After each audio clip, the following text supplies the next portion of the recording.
6 hours ago, I was just Dylan Torres, a maintenance technician stationed on Mars.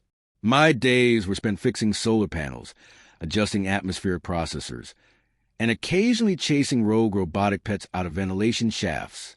Standard colony maintenance. Nothing glamorous. Today was supposed to be another routine day under the dusty red sky. Spoiler alert, it wasn't. I was on top of Solar Rack 7, welding a cracked support frame that had twisted during last week's sandstorm. The wind out here has a way of making even titanium scream. I lined up the plasma torch, adjusted my visor, and squeezed the trigger.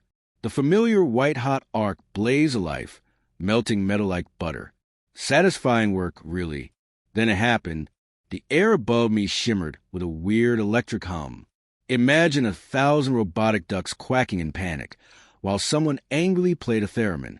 I froze, half expecting a system's malfunction. Before I could react, the sky ripped open like a busted hologram projector, revealing a massive matte black spacecraft hovering directly above me. 30 figures stared down from oval windows. They were tall, spindly, and sort of purple, with slick translucent skin that caught the Martian sunlight like stained glass. They pressed themselves against the windows, their eyes widening in collective horror. I realized two things simultaneously. One, I had just accidentally uncloaked an alien spaceship with my plasma torch. Two, the aliens were panicking way harder than I was. Before I could process any of this, the ship wobbled dangerously, veering left and right like someone struggling with bad Mars gravity boots. Then, with a flash of blinding blue light, one of them appeared beside me, 7 feet tall, thin as a Mars support beam, and holding a device that looked like a glowing crystal clipboard. The alien regarded me with what I assumed was intense scientific scrutiny, its eyes blinking in rapid sequence like someone frantically typing on an old keyboard. Greetings, dangerous plasma-wielding organism, intoned in flawless synthesized English. I am Documentation Specialist Sorrell. Please confirm. Does your species regularly manipulate superheated plasma as a routine industrial activity? You mean welding? Yeah, all the time. I stammered, trying to sound casual while resisting the urge to faint. Its glowing fingers flicked across the clipboard. The device made a noise like an overwhelmed fax machine. Processing confirmed. Humans deliberately create and control extreme thermal energy for maintenance purposes. Its translucent head bobbed thoughtfully. Updating species threat classification. Highly concerning. Wait, what? I blurted, waving my hands. It's just welding. We've been doing it for centuries. It's safe, mostly. But Sorrell was already tapping feverishly at its device. Follow-up query. Does your species also generate and control other combustion reactions? I hesitated. Well, yeah, we use fire for cooking, propulsion, power generation. It vanished mid-sentence with a sound like a squeaky rubber toy being stepped on. And that's how, thanks to one ill-timed plasma weld, humanity got classified as pyromanic death engineers, before we even knew aliens were watching. By the time the Mars Colonial Authority realized what had happened, Sorrell's report had already gone viral across the Galactic network. Earth's newly formed Interstellar Relations Department scrambled into action, sending Ambassador Helena Ruiz to Mars faster than you can say, oops. Meanwhile, I got stuck giving an emergency briefing to the Galactic Council's diplomatic team, which included beings made of crystalline light, floating gas clouds, and a few jelly-like blobs that rippled when stressed. So, Ambassador Nexer from the Galactic Council intoned, its crystalline form glowing with what I assumed was disbelief. Your species discovered fire, and instead of avoiding it like a sensible civilization, you kept it? Well, it was useful, I offered. It kept us warm, scared off predators, helped us cook food. Cook! Screeched the gas cloud delegate, pulsing like a malfunctioning light fixture. You apply thermal destruction to organic matter before consuming it. It makes it taste better, I suggested. Their translated devices made a strangled electronic noise, clearly struggling with the concept of taste. Ambassador Nexer blinked slowly. You harness combustion for survival? I nodded. And power, space travel, construction, pretty much everything. The room erupted in what could only be described as interstellar panic. One crystalline ambassador, emitted a sound like glass shattering in slow motion. A liquid-based delegate started hyperventilating through its gills, or whatever counted as gills. Somewhere in the back, Sorrel was feverishly typing on their tablet, probably preparing an emergency addendum titled Human Pyrocivilization. Threat level critical. Ambassador Ruiz eventually managed to calm the room. Barely. She explained that while humanity did, in fact, love setting things on fire, we had developed extensive safety protocols to ensure we didn't burn everything down. This seemed to confuse the council even more. You train fire warriors to combat combustion outbreaks? Sorrel whispered reverently, as though talking about ancient mythological heroes. They're called firefighters, Ruiz said smoothly. Highly trained professionals. Query, Sorrel interrupted, still typing furiously. Would your species be willing to share these fire containment protocols with the Galactic Council? And just like that, humanity was officially designated as the galaxy's leading experts in fire safety. I really hoped they wouldn't ask about flamethrowers. 2 days after the incident, the Mars Colonial Authority's emergency meeting room had been transformed into First Contact Response Hub, complete with banners hastily printed with phrases like building bridges between worlds and first impressions matter. I doubted the banners would do much good. The aliens didn't seem like the type to be swayed by corporate PR. I was seated at a circular table, surrounded by an assortment of Galactic Council representatives. They hovered, shimmered, or oozed, depending on their physiology. A translucent crystalline being named Ambassador Lil presided over the meeting, her segmented form refracting Martian sunlight into a dazzling prism display that made it hard to focus. Beside her was Sorrel, the spindly alien who had apparently become the galaxy's foremost expert on human thermal aberration. We had convened this emergency session, Lil announced in a melodic voice, to address the alarming revelations concerning humanity's relationship with combustion. The word relationship was delivered like someone trying to politely describe a toxic ex. As a reporting party, documentation specialist Sorrel will present the findings. Sorrel rose with the urgency of someone convinced they were about to unveil the universe's greatest horror. His crystalline clipboard emitted a series of urgent beeps as he tapped through a presentation only he could see. Honorable Council members, he began, his voice trembling slightly. It is my unfortunate duty to report that humanity's technological development is built entirely around intentional combustion. They manipulate exothermic chemical reactions at an unprecedented scale and possess no apparent fear of molecular disintegration. A collective murmur rippled through the room, glass chimes, static hums, and wet gurgles combining into a symphony of growing concern. For example, Sorrel continued, activating a holographic display that showed humans launching rockets into space. They routinely harnessed controlled explosions to breach their planet's gravity well. Gasps echoed around the room. One gaseous delegate from the FLRY consortium flickered, so violently they almost dissipated into the air. And that, Sorrel added grimly, is considered a peaceful activity. The council broke into a frenzy of discussion, their translators struggling to keep up with overlapping concerns. They throw themselves into the void using detonations. Unacceptable recklessness. Is their entire species unstable? Ambassador Helena Ruiz, seated to my right, cleared her throat loudly, a diplomatic smile fixed firmly in place. If I may clarify, they create fire sticks for their offspring, bellowed a gelatinous being named Kovac, their wobbling form rippling with what seemed like existential terror. They sing ritualistic chants while extinguishing them with respiratory expulsion. I groaned internally. Birthday candles. Someone must have told them about birthday candles. Ruiz raised both hands diplomatically. Counselors, please. We acknowledge that our technological path may seem unconventional, unhinged, muttered Sorrel. But I assure you, Ruiz continued, our species has established extensive safety protocols to manage these processes. A flickering energy being named Vix pulsed suspiciously. You contain combustion but still use it? Yes, Ruiz said smoothly. We spent millennia developing systems to control and harness thermal reactions safely. We have entire departments devoted to fire suppression and accident prevention. Sorrel's crystalline fingers twitched. You employ specialized warriors to fight flames? They're called firefighters, I muttered under my breath. but Sorrel's sensitive hearing caught it.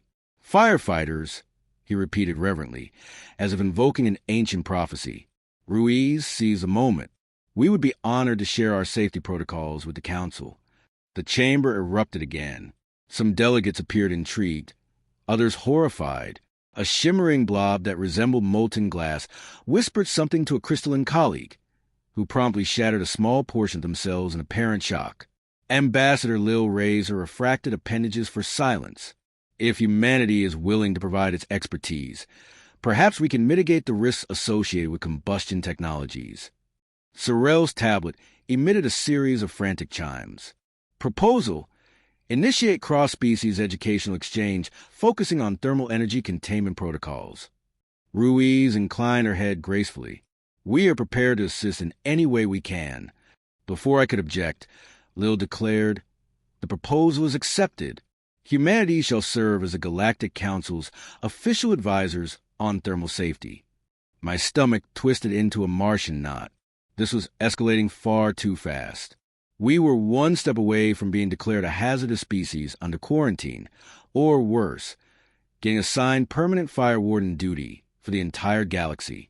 The session adjourned, but Sorrel lingered, his tablet still clicking away. I tried to slip out unnoticed, but he intercepted me with unsettling speed. "Maintenance Technician Torres," he intoned, his voice gleaming with scientific intensity. "You are uniquely qualified to assist in developing galactic standard fire safety protocols." "I'm really not," I said weakly. "You are the only known human directly responsible for a spontaneous first contact event via uncontrolled plasma discharge," he said, technically correct. Before I could argue, he added, "Our first instructional session will commence at Mars Colony Complex 4 in 3 planetary rotations. Prepare accordingly." I blinked. "Session? Wait, you're enrolling me as an instructor?" "Correct. As humanity's foremost thermal application expert." I stared at him, speechless. "And remember," Sorrel added gravely, "the galaxy is counting on you to prevent catastrophic combustion." He teleported away before I could object, leaving me alone with a sinking realization. I was now officially the galaxy's first fire safety instructor, and I didn't even have a teaching license. 3 Martian days later, I found myself standing in what used to be the Mars colony's backup gymnasium, now hastily converted into the Interstellar Thermal Safety Training Facility. Someone had even slapped a motivational poster on the far wall that read "Safety First." Fire last beneath a picture of a cartoon welding torch giving a thumbs up. I hated it already. The facility had been outfitted with modular workstations, containment barriers, and enough emergency response gear to make a disaster preparedness expo look underfunded. At the center of the room stood a large, specially modified camp stove mounted on a fireproof demonstration table. Its reinforced structure gleamed under the harsh LED lights, practically daring me to explain it to the most unprepared audience in galactic history. That audience was currently assembling in a jittery, confused mass near the entrance. 30 alien delegates from across the Galactic Council filed in, representing an array of species whose biology I was still struggling to understand. They hovered, oozed, and glowed with varying degrees of skepticism. Leading the group was Sorrel, still clutching his glowing clipboard like a lifeline. He marched up to me with determined precision, his antennae twitching like over-caffeinated sensors. "Maintenance Technician Torres," he greeted, his voice reverberating with formal importance. "Are you prepared to initiate Thermal Safety Module 1, Control Combustion Basics?" I took a deep, steadying breath, ready as I'll ever be. He nodded approvingly and turned to address the gathered aliens, his thin, translucent limbs sweeping outward in a dramatic flourish. "Delegates of the Galactic Council, today we take the first step toward understanding and mastering the most volatile force in the universe, combustion." A lone murmur of anxiety spread through the room. Several crystalline beings flickered nervously, and one gaseous delegate immediately expanded like a startled blowfish. "Let's, start small," I suggested, stepping forward. "Today's lesson is about basic thermal energy application, also known as cooking." This prompted another wave of confused chatter. A crystalline entity named Prisma 9 flashed brightly. "Query: Why would one deliberately expose organic material to molecular decomposition? To make it taste better, I explained patiently. Try not to think about how absurd this sounded. Taste? Another delegate echoed, their voice crackling like static. Clarify. Let's just show you, I said, turning to the camp stove and activating its startup sequence. With a soft whoosh, a steady blue flame ignited. 3 things happened instantly. 1. The gases being known as fricks expanded rapidly, setting off every atmospheric contamination alarm in the facility. 2. Prisma 9 emitted a series of light pulses so intense that the emergency shielding system engaged, plunging half the room into dim red lighting. 3. A gelatinous alien named Bob surged forward, overcome with curiosity, and accidentally knocked over the camp stove. The resulting chaos was equal parts spectacular and catastrophic. While the stove's built-in safety mechanisms automatically extinguished the flame, the spilled fuel ignited briefly, just long enough to interact with Bob's naturally bioluminescent exterior. The room exploded in a dazzling multicolored light display that would have been beautiful if it hadn't triggered every emergency suppression system in the facility. A thick cloud of flame-retardant foam erupted from the walls, covering everything and everyone in a choking layer of fire-suppressing gunk. By the time the automatic system shut down, the room looked like a surrealist art installation gone horribly wrong. Bob was still glowing faintly under a coat of foam. Fricks hovered in stunned silence, occasionally venting small puffs of what I hoped wasn't panic. Prisma 9 blinked in a slow, thoughtful rhythm that I suspected was the alien equivalent of processing trauma.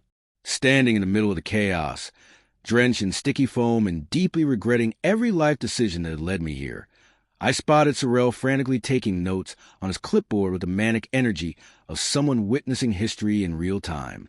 Remarkable, he breathed, his eyes wide with academic wonder. Your emergency suppression protocols activated with near-perfect efficiency. That's kind of the point, I muttered, peeling foam off my sleeve. Ambassador Helena Ruiz chose that exact moment to step into facility, flanked by 2 grim-looking Mars Colonial Authority officials. She paused just long enough to survey the foam-covered disaster zone with the practiced calm of someone used to walking into chaos. Well, she said, clasping her hand behind her back, I see the practical demonstration went well. Define well, I deadpanned, still dripping foam. Sorrel turned to her eagerly. Ambassador, I must formally request an expansion of the human thermal safety training curriculum. We require extensive instruction on emergency containment procedures. Ruiz managed a tight diplomatic smile. We'll consider that. Bob, still glowing faintly, wobbled forward apologetically. Assistance offered, they burbled, attempting to help clean up by smearing more foam across the walls in random artistic swirls. I ran a hand down my face, smearing foam further into my hair. Great. Sorrel's clipboard beeped urgently. Follow-up query. How does your species prepare for inevitable containment failures? I blinked. We have safety protocols, emergency drills, backup systems. His eyes widened further. You would expect thermal disasters? Plan for them. Actually, I corrected. It's not if something catches fire. It's when. There was a moment of stunned silence as the aliens processed this horrifying concept. Finally, Prisma 9 emitted a soft, admiring hum. Your species plans for calamity and thrives despite it. Sorrel's device made a triumphant chime. Recommendation. Initiate advanced emergency response training module. Ruiz raised an eyebrow at me, clearly enjoying this more than she should. Congratulations, Torres. You've just been promoted to Interstellar Emergency Response Instructor. I opened my mouth to argue but stopped. There really wasn't any point. The galaxy's worst job had officially become my responsibility. As Sorrel eagerly scheduled our next session, I couldn't help but think one thing. This was definitely going to get worse. A week after the disaster camp stove demonstration, the Galactic Council approved an ambitious new event, the Multi-Species Energy Exchange Festival. In human terms, it was basically a giant interstellar cookout disguised as a cultural exchange. The council hoped it would promote unity and mutual understanding, while I strongly suspected they just wanted to see if we could prevent the entire facility from catching fire again. Preparations were intense. The Mars Colonial Authority's maintenance teams worked day and night, converting the old cargo bay into a sprawling festival arena. Flame retardant panels lined every wall. Heat shield barriers sectioned off various demonstration areas, and the facility's automated fire suppression system had been upgraded to include both chemical foam and kinetic blast dispersal, just in case. I stood near the main entrance, inspecting a custom-built universal grilling platform, an absurdly over-engineered cooking station designed by alien engineers who clearly misunderstood the concept of simple. It featured redundant thermal regulators, environmental stabilizers, and a force field generator that could survive a small meteor strike. It was absolutely ridiculous and probably necessary. Ambassador Helena Ruiz arrived just as I was double-checking the emergency fuel storage units. She looked far too calm for someone about to host the galaxy's first interstellar barbecue. "Ready for the big day?" she asked, hands on her hips. I gave her a long, exhausted stare. "No." "Good," she said, clapping me on the shoulder. "You'll do great." Before I could argue, the first group of alien delegations began arriving in a procession of shimmering transport orbs and teleportation flashes. I recognized several familiar faces or biological equivalents, including Sorrel, gleaming with academic anticipation, and Bob, who had somehow managed to accessorize with what looked like bioluminescent festival ribbons woven into their semi-liquid body. Prisma 9 floated nearby, emitting a soft, harmonious hum. Query: does this event feature controlled molecular alteration of organic compounds? Prisma 9 asked. That's one way to describe grilling, I said as more delegations filed in. The festival quickly escalated into something beyond my wildest expectations, or worse fears.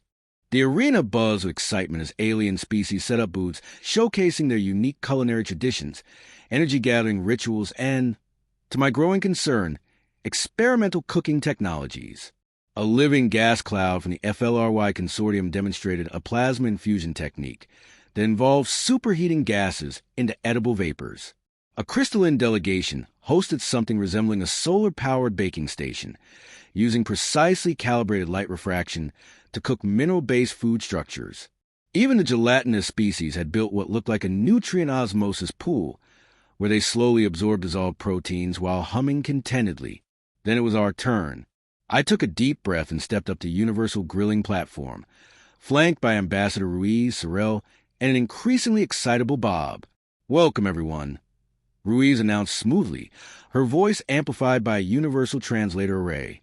"Today, we share a time-honored human tradition, the barbecue." Polite murmurs rippled through the crowd, though I could see several delegates eyeing the grilling platform with deep suspicion.